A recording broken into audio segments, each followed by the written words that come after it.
Hello students, happy morning. Class 12 Physics, Unit 4, Electromagnetic Induction and Alternating Current continuation video. Here in this video, let me see the mutual inductance between the two long coaxial solenoids. In our previous video, we learned about the mutual induction between the neighboring coils. Okay, here let me see the mutual induction between the two coaxial solenoids. Coaxial, that means two solenoids having a common axis, that means coaxial solenoids. Okay, here I will draw this. First of all, I consider a common axis. This is a common axis. First of all, I consider a solenoid 1. This one is a solenoid 1. Okay, having N1 turns. Okay, having N1 turns, this is named as solenoid 1. Solenoid 1. Okay, having the area A1. This one is the area of cross section of this solenoid. Then I consider one more solenoid having this same axis. Center of axis is this one only, having this much turns. Okay, this is named as solenoid 2 having N2 turns. Okay, this solenoid having the area that is A2. These two solenoids having the same length. Okay, having the same length, but the area of the solenoid 1 is greater than area of the solenoid 2. Okay, here N1 and N2, small n1 and n2 are the turn density. We know turn density is the number of turns per unit length. Okay, suppose I apply a current I1 in solenoid 1. What will happen? You know very well. Okay, if a current flowing through a coil, it produces magnetic field. Okay, here I consider a long solenoid. Okay, so the magnetic field produced inside the solenoid is it will be uniform. That magnetic field, we can write that one as magnetic field produced inside the solenoid 1.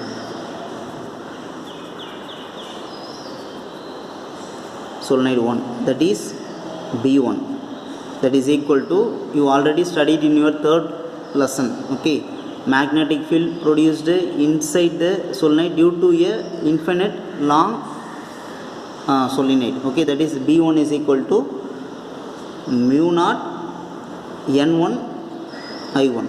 Okay, here mu naught is a permeability of free space inside the solenoid. Then N1 is a turn density of the solenoid 1. I1 is a current flowing through the solenoid 1. Okay, then this magnetic field is uniform inside the solenoid. Okay, in that magnetic field, the solenoid 2 having N2 turns, that is placed. Okay, then this magnetic field is passing through the area bounded by the solenoid 2. So the magnetic flux is linked with each turns of the solenoid 2 having N2 turns will be, listen, magnetic flux. Here, listen, it produces magnetic field. Then at that magnetic field, the solenoid S2 is placed.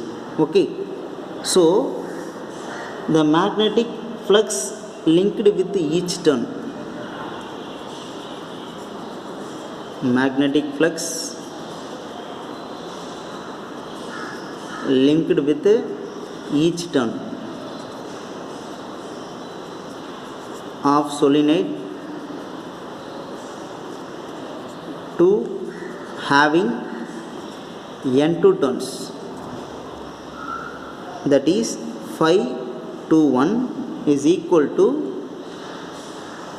integration of b vector, that is b1 vector dot dA vector. dA vector is a small area vector that is that is considered in a solenoid 2. Okay, here integral over the area A2, because the area of the solenoid 2 is A2. Okay, after solving this we know this is a dot product of two vector, so it is a scalar. We can expand this as phi 21 is equal to integral of area A2 b1 dA cos theta. Okay, here theta is an angle between the magnetic field vector and the area vector. Okay, see, by applying the current it produces magnetic field like this. Okay, it is a small area considered as dA, then the magnetic field is going in this direction, the area vector also in this direction only. Okay, dA vector and the magnetic field vector are in same direction, so we know the angle between the b vector and the dA vector will be 0 degree. Okay, theta is equal to 0 degree. We know cos 0, that is 1. Okay, then we get phi 21 is equal to integral over area to b1 dA. Okay, we know very well the magnetic field produced inside the solenoid will be uniform. Okay, so here I am taking out of the integral. Okay, it will never change, so phi 21 is equal to b1 integral of dA A2, integrating the small area, then we get A, applying the limit we get A2. Okay, on solving this we get b1 A, then phi 21 is equal to b1 A2. Okay, b1 A2. Then flux linked with a single turn in the solenoid 2, that is written as phi 21 is equal to, we get that is a b1 A2. Okay, we know very well b1 is a magnetic field produced inside the solenoid 1 due to the current flow I1, that is b1 is equal to mu naught n1 I1. Substitute in the above expression we get phi 21 is equal to mu naught n1 I1 A2. This is a magnetic flux linked with a single turn in the solenoid 2. Okay, magnetic flux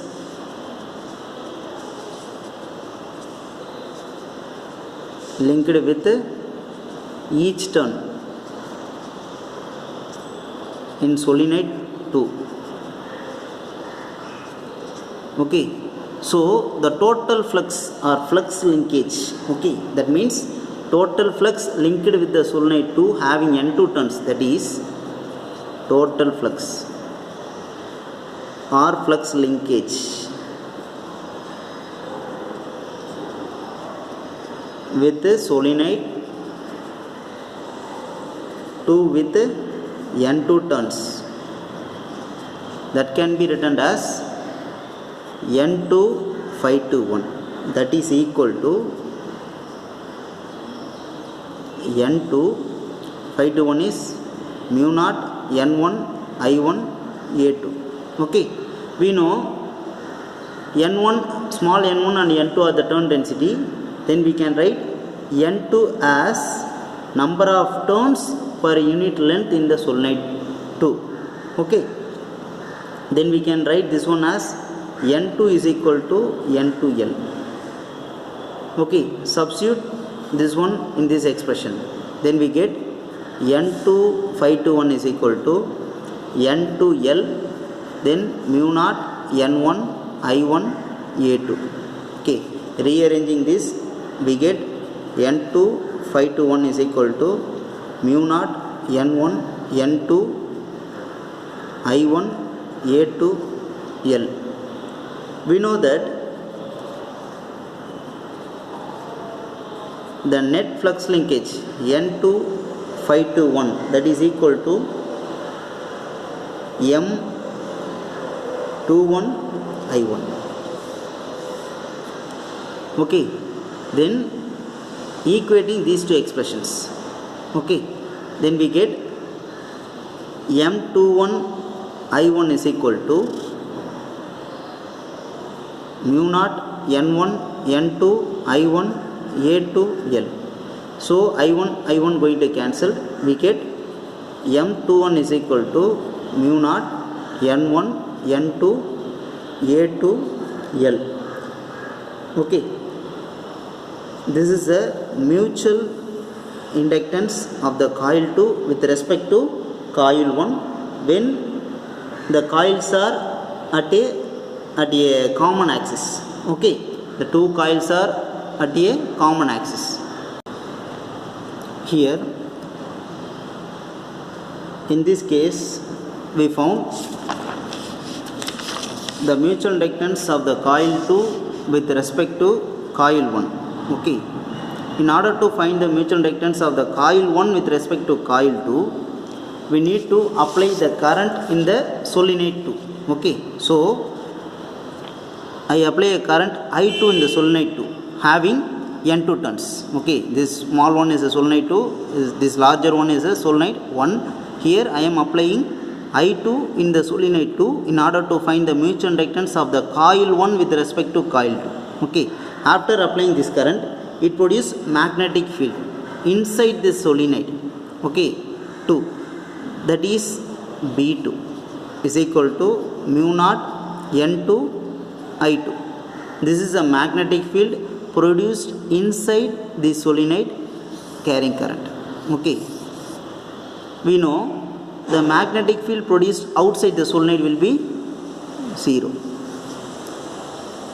for this case. Okay, the magnetic field produced inside the solenoid is uniform, that is B2 is equal to mu naught N2 I2. The magnetic field produced outside the solenoid will be 0. Okay, this B2 is uniform inside the solenoid 2. Okay, so for the solenoid 1, A2 is the effective area in which this magnetic field present. Okay, for the solenoid 1, this area will be the effective area at which the magnetic field B2 present. Okay, see, for solenoid 1, A2 is the effective area. Effective area in which the magnetic field B2 present. Okay, then the the magnetic flux linked with each turn of the solenoid 1 will be taken as, listen, magnetic flux linked with each turn of solenoid 1 having N1 turns. Okay, here I am considering the magnetic flux linkage for a single turn. So it is represented as phi 1 2, that is equal to integral of B2 vector dot dA vector. Okay, here dA vector is a small area vector in the solenoid 1. Okay, here the effective area I told, that is A2 is the effective area, the field that present. Okay, so the integral over area A2. Okay, after solving this we get A2 B2 dA cos theta. Here also theta is equal to 0 degree, cos 0 degree is equal to 1. Then we get phi 1 2 is equal to integral of B2 dA A2.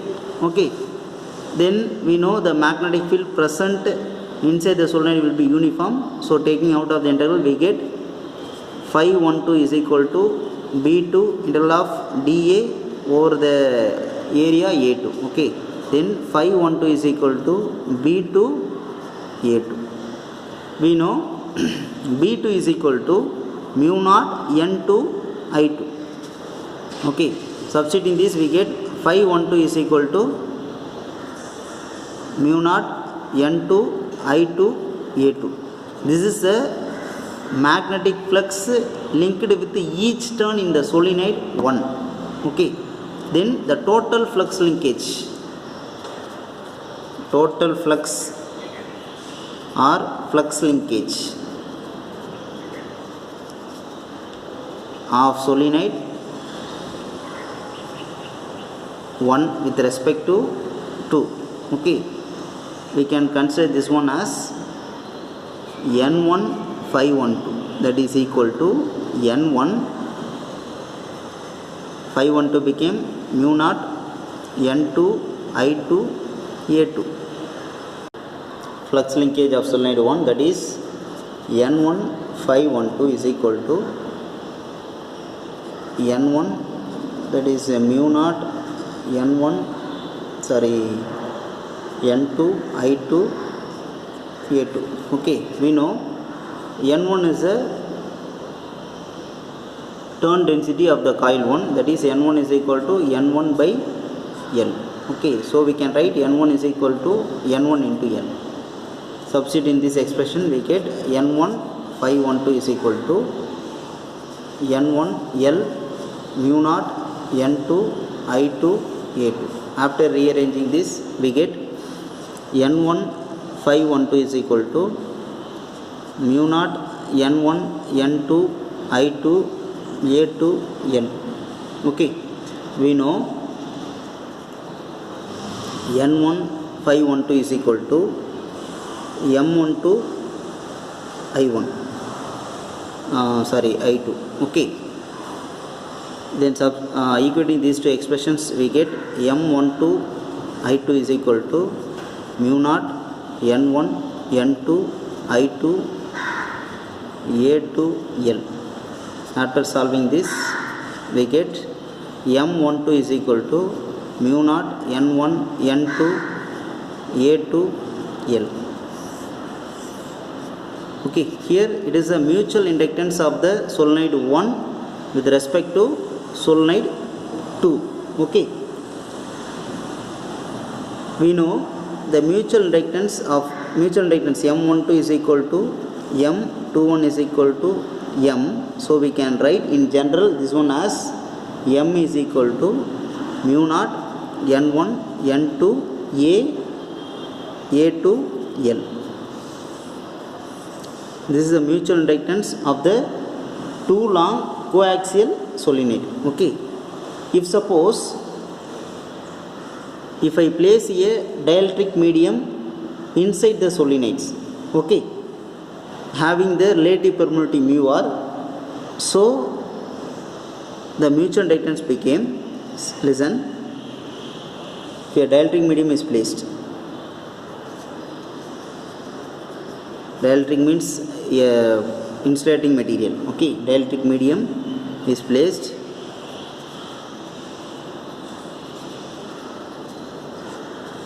then mutual inductance became M is equal to mu N1 N2 A2 L. Okay, mu is equal to mu naught mu r. Okay, then mutual inductance M is equal to mu naught mu r N1 N2 A2 L. This is a general expression. Okay, in today's class we learnt about the mutual inductance between the two long coaxial solenoids. Finally, we found that the mutual inductance, it's depend on turn density, area of the solenoid and length of the solenoid. The next medium, the dielectric medium that placed inside the solenoid. Okay, recall these topics. Then today's assignment, I gave one short answer question and one very short answer question. That is what is meant by mutual induction. Page number 215, left side. Then one short answer question, that is show that mutual inductance between the two pairs of coil is same. We discussed in the last class. Okay, that is coaxial solenoid. Okay, that is in page number 216 right side. Okay, thank you.